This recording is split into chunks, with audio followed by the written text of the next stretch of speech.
ઉપલેટામાં વિકાસના કામનું લોકાર્પણ કરવામાં આવ્યું। 800 વીઘા ખેતીની જમીનને પિયત માટે પાણીનો લાભ મળશે। ઉપલેટાના વાડલા ગામે મોજ નદી પર નારાયણ સરોવર નામક ચેકડેમનું ધારાસભ્ય ડોક્ટર મહેન્દ્ર પાડલિયાના વરદ હસ્તે ખાતમુહૂર્ત કરાયું। રૂપિયા 2 કરોડ 17 લાખના ખર્ચે ચેકડેમ તૈયાર થશે। 800 વીઘા ખેતીની જમીનને પિયત માટે પાણીનો લાભ મળશે।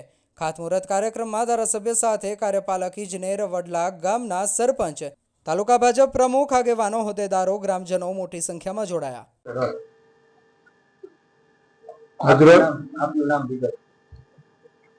ડોક્ટર મહેન્દ્ર પાડલિયા, ધારાસભ્ય ધોરાજી ઉપલેટા વિસ્તાર।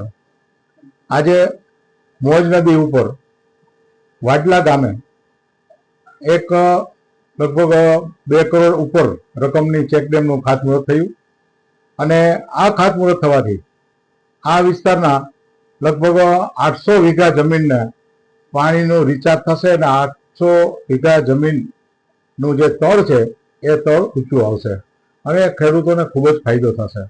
આ ચેકડેમ નવી જે સરકારની ગાઈડલાઈન છે, નવું સ્પેસિફિકેશન છે એ મુજબ કરવામાં આવશે, જેથી કરીને અગાઉ જે યોજનાઓ હતી અલગ અલગ એ પૈકી જે ચેકડેમો તૂટી જતા કે મુશ્કેલી થતી એને બદલે હવે ટેકનિકલી નવી ડિઝાઇનની આ ચેકડેમનો સર્વે થયો છે અને લગભગ 100 મીટર ઉપર 130 મીટરનો ચેકડેમ છે।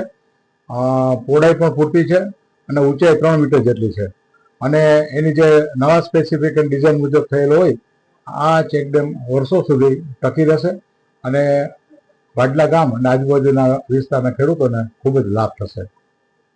અહેવાલ ફિરોજ જુણેજા, લોકાર્પણ।